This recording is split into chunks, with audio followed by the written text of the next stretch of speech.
क्या सच में मैनिपुलेशन इतनी हार्मफुल है जितना हमें बताया गया है? क्योंकि अगर ऐसा है तो हम पे ये डेली यूज क्यों किया जाता है? मैनिपुलेशन का यही सेकंड परसेप्शन ढूंढना आज जरूरी है। अभी मैं फ्लो को स्टडी करना चाहता हूँ, तो उसके ऊपर मेरे को खास ऐसी सेटिस्फैक्टरी वीडियो मिल नहीं रही है। तो एक्चुअली मैंने इस बुक से रेफरेंसेस उठाए हैं, और जब इस रेफरेंसेस को मैं चैट जीपीटी पे लोड करता हूँ तो उसके ऊपर मैंने आधे घंटे तक काउंटर क्वेश्चनिंग करी है, तब जाके जो एक्चुअली चीज मैं सीखना चाहता हूँ वो मिली है। अब तक मुझे जितना भी कंटेंट मिला था उसमें टेक्निक्स के बारे में ज्यादा नॉलेज है, और टेक्निक्स तब तक काम नहीं करेंगे जब तक उसका फाउंडेशन फ्लो नहीं है। इसके एक्चुअली 5 पिलर्स हैं और 2 इंपॉर्टेंट कंडीशंस भी हैं। टारगेट स्ट्रक्चर, इसका सिंपल मतलब ये है कि विक्टिम के बारे में जितनी ज्यादा इंफॉर्मेशन कलेक्ट की जा सकती है करी जाए। This includes gender, age, interest, हाँ डेमोग्राफिक्स, पर fear, emotional triggers, ideological biasness, decision making, और अगर किसी के बारे में कुछ पर्सनल इंफॉर्मेशन है तो और भी ज्यादा यूजफुल कैसे हो जाता है। Trust building, for example online shopping के लिए अगर मैं तुम्हें 2 ऑप्शन दूं, पहला अमेज़न और दूसरा ऐसी वेबसाइट जिसके बारे में कुछ नहीं पता, तो I am pretty sure you gonna choose Amazon. But why? क्योंकि शायद चांसेस है कि खुद भी कभी ना कभी अमेज़न यूज किया ही होगा, जिसकी वजह से पर्सनल टच भी लगा हुआ है, साथ में बहुत सारे लोग और भी इस्तेमाल कर रहे हैं, जिसकी वजह से सोशल प्रूफिंग भी ऐड हो जा रही है। और वहीं दूसरी वेबसाइट के बारे में सोचो कि शायद भाई ये नमी है, स्कैम होगा। और ये इंपॉर्टेंट पॉइंट है, इफेक्टिव कम्युनिकेशन। अब फॉर एग्जांपल मैं आपको एक टास्क देता हूं कि किसी बच्चे को एक काम करने से रोकना है, तो उसको डायरेक्टली ये कहने से कि भाई ये काम ना कर, कुछ काम होने वाला नहीं है। इंस्टेड ऑफ दैट हम यूज करते हैं फियर का, लाइक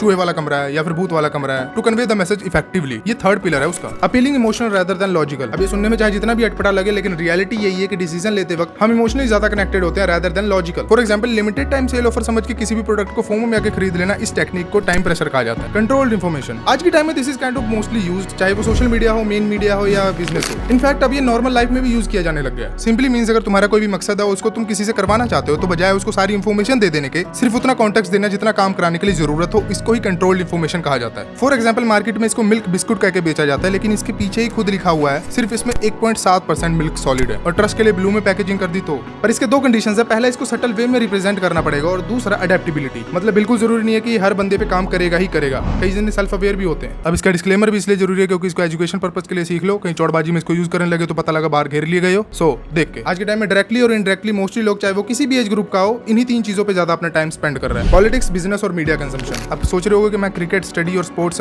भाई eight the and BCCI, coaching, profit और एजुकेशन सिस्टम, ये सब बिजनेस में ही आता है। जो सोच रहे हो वो डायरेक्ट अप्रोच है जो बहुत कम टाइम के लिए रहता है, और जो इनडायरेक्ट अप्रोच है वो सबकॉन्शियस लेवल तक इंपैक्ट डालता है। फाउंडेशन फ्लो को समझने के बाद टेक्निक्स का यूज करके कैसे सेटअप क्रिएट किया जाता है वो भी समझना इक्वली इंपॉर्टेंट है। अभी जितने भी तरीके हैं ना, ये अलग अलग सिचुएशन में अलग अलग तरीकों से यूज किया जाता है। रिलेशनशिप में ट्रायंगुलेशन, डबल बाइंडिंग, बिजनेस में टाइम प्रेशर, और डेली लाइफ में विक्टिमाइजेशन। इनको भी एक्सप्लेन करता हूं, पर इससे भी ज्यादा एक इंपॉर्टेंट चीज है जिसको बहुत ही ज्यादा जनरलाइज कर दिया है, जिसके बारे में मोस्टली सुना ही होगा लोगों ने, गैस लाइटिंग। पर ये है थोड़ा एक्सट्रीम। गैस लाइटिंग इस टेक्निक को बहुत बेसिक समझा जा रहा है, लेकिन जब मैंने इस पर ज्यादा रिसर्च करी तो पता लगा ये खुद में ही एक मैनिपुलेशन का ग्रुप है, जिसमें बहुत सारी टेक्निक्स का यूज करके सेटअप क्रिएट किया जाता है। अभी थोड़ा एक्सट्रीम इसलिए क्योंकि इसमें डायरेक्ट विक्टिम के थॉट और सेल्फ परसेप्शन पर अटैक किया जाता है। टारगेट पर लोग वो इजीली आ जाते हैं जो इमोशनली थोड़ा वीक होते हैं। अब इसको और ज्यादा इंपैक्टफुल बनाने के लिए इसमें ब्लेम शिफ्टिंग और आइसोलेशन का भी यूज होता है, ताकि फ्लो वगैरह इधर उधर हो तो संभाला जा सके। अब इसका इफेक्ट इतना डार्क हो सकता है कि विक्टिम का self doubt, self perception, anxiety, depression, और कई चांसेस में इसको और ज्यादा एक्सट्रीम एस्केलेट भी कराया जा सकता है। क्योंकि जब इस मेथड को सक्सेसफुली एस्केलेट किया जाता है तो विक्टिम अपना सारा कंट्रोल मैनिपुलेटर को दे बैठता है, because of the techniques used on him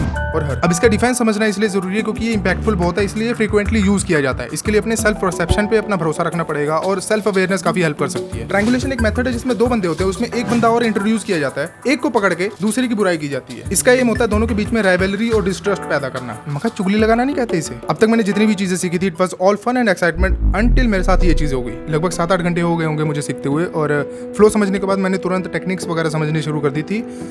अभी मेरे साथ एक थोड़ी सी अजीब चीज़ हुई है। लाइक सामने मेरा सेटअप है, कंप्यूटर, किताबें, मैं जो टेक्निक समझ रहा हूँ मैं खुद पे एग्जीक्यूट कर रहा था। लाइक लिटरली मैं खुद को मैनिपुलेट करने की कोशिश कर रहा था। जैसे जैसे मैं कोई भी टेक्निक समझ रहा हूँ उसमें खुद ही मैं मैनिपुलेटर हूँ और खुद ही मैं विक्टिम भी हूँ। और ये एक्जैक्टली उसी टाइम हो रहा था जैसे जैसे मैं सीख रहा हूँ। मैं जो चीज़ सीख रहा हूँ डायरेक्टली मैं खुद पे एग्जीक्यूट। अब इतना कुछ होने के बाद भी इसमें और ज्यादा डीप जाना आई डोंट थिंक कोई वर्थ इट रहेगा। मैंने स्ट्रक्चर समझ लिया था, मैंने फ्लो समझ लिया था, मैंने टेक्निक समझ ली थी। अब ये दूसरे और तीसरे ऑब्जेक्टिव में यूज कैसे होता है इसको डिकोड करना था। ये एक्चुअली दूसरा दिन है, मैंने कल ही छोड़ दिया था वो सब चीज़ें होने के बाद। लेकिन अब जब भी मैं मीडिया न्यूज़ या कोई भी कैंपेन देख रहा हूँ तो मैं वहाँ पे डिकोड कर पा रहा हूँ कि कैसे यहाँ पे मैनिपुलेशन यूज़ किया जा रहा है। डेफिनेटली एक इंटरेस्टिंग चीज़ है, और 100% इसका एक सेकंड परसेप्शन है जो मुझे अब जाके मिला है। जैसे अगर मेरे को अभी नॉलेज इस चीज़ की नहीं होती और जिस बंदे को इस चीज़ के बारे में पता है वो इजीली मेरे को मैनिपुलेट कर सकता था। Let me ask you a question. IPL में बहुत सारे फैंटेसी ऐप के प्रमोशन चलते हैं, लोग उसे डाउनलोड भी करते हैं या फिर कह लो करवाया जाता है, क्योंकि समझ तो सबको ये कि जुआ क्या होता है, फिर भी ये कंपनी सर्वाइव कैसे कर पा रही है। यहाँ प्रैक्टिकली मैनिपुलेशन का फ्लो यूज हो रहा है। Let me tell you how. Manipulation के फाउंडेशन फ्लो से समझते हैं ये सारा चीज कैसे काम कर रही है। Target structure, quick money, easy money, middle class और टियर 3 और 4 की ऑडियंस, जिसपे अभी अभी इंटरनेट अवेलेबल हुआ हो और इंटरनेट की नॉलेज थोड़ी कम हो। अब ट्रस्ट बिल्डिंग ये थोड़ा स्मार्टली करते हैं क्योंकि इनको पता है अगर खुद की कंपनी स्पॉट स्पॉटलाइट में रहेगी तो उसका कुछ होगा नहीं। यहाँ पे यूज करते हैं सेलिब्रिटीज लाइक धोनी और अदर प्लेयर्स, क्योंकि ट्रस्ट कंपनी पे नहीं है, धोनी पे है। कम्युनिकेशन में वर्डिंग और प्रोडक्शन में सिंपल इसलिए रखा है ताकि उस तरह की ऑडियंस इसको अच्छे से समझ सके। लॉजिकली सबको पता है कि कोई स्किल गेम नहीं है, इमोशंस में पर धोनी और क्रिकेट है। इन्फॉर्मेशन में उतना ही बताया जाएगा, विनिंग प्राइस और विनिंग गाड़ी, बाकी स्पीड अप करके बता देंगे, किसी ही पता चलेगा। Target audience is actually forced to do that.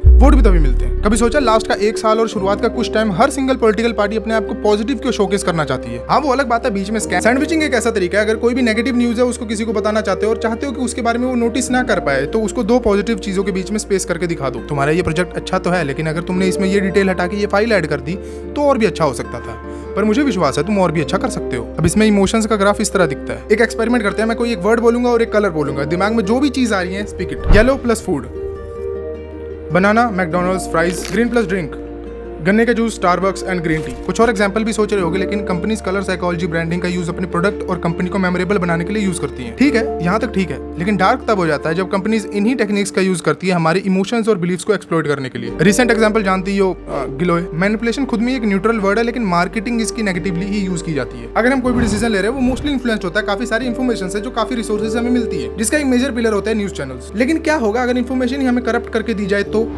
Welcome to media manipulation. News बताते वक्त हर न्यूज चैनल का कुछ ना कुछ नैरेटिव होता ही है। हाँ, वो अलग बात है कि कुछ चैनल का धंधा एजेंडा प्रमोट करने से चलता है, लेकिन आज के टाइम पे ये चीज कॉमन हो गई है कि हमारे यहाँ पे मीडिया का रेपुटेशन बहुत थोड़ी खत्म सी हो गई है, और ये उनको भी पता है। तो मोस्टली लोग डायरेक्टली तो इन पे ट्रस्ट करते नहीं है, लेकिन अब ये एक ट्रिक का यूज करने लग गए हैं। इमेजिन करो, एक स्टूडियो में एक स्क्रिप्ट पढ़ देने से ना तो वो इंपैक्टफुल रहेगा, ना तो वो ट्रस्टवर्दी रहेगा। अभी करते यूं है कि अपना एक बंदा भेजेंगे ग्राउंड लेवल पे अपनी कुछ रिपोर्टिंग करने के लिए, वहाँ पे वो कुछ क्वेश्चन पूछेगा, वहाँ से कुछ रिकॉर्डिंग भेजेगा ताकि वो एक सेकंड परसेप्शन ऐड हो सके उस चीज में। पर यहाँ पे कैच ये है कि उस ग्राउंड पे गए हुए बंदे ने भी वही सवाल पूछने जो उसको स्क्रिप्ट में बताए गए हो। लेकिन हम जैसे यंगस्टर्स के लिए इसका एक छोटा वर्जन है सोशल मीडिया मैनिपुलेशन, वो ज्यादा हार्मफुल है। किसी भी कंटेंट क्रिएटर को लोग तभी देखते हैं जब उस पर ट्रस्ट बिल्ड हो गया हो। अब इस पॉइंट पे बहुत आसान है कंट्रोल इन्फॉर्मेशन का यूज करके अपने व्यूअर के दिमाग में एक ऐसा परसेप्शन बिल्ड कर देना जो शायद उस तरह से कभी है ही नहीं, क्योंकि अगर एक ही झूठ को बार बार रिपीट करके बोला जाए तो लोग कभी ना कभी उसको सच मान लेंगे। एंड इट वर्क्स, ये काम करता है। और एंड में ये सब भी फाउंडेशन फ्लो का यूज करके ही ब्रेन वॉश और मैनिपुलेट करते हैं। इन्फॉर्मेशन आधी अधूरी देना या फिर उन्हीं रिसोर्सेज का यूज करना जो सेम एजेंडा को प्रमोट कर रहा हो। There are multiple ways. At the end manipulation के बारे में जितना एडुकेट किया जाए अपने आप को बहुत जरूरी है। डेफिनेटली इसका एक सेकंड परसेप्शन है, एंड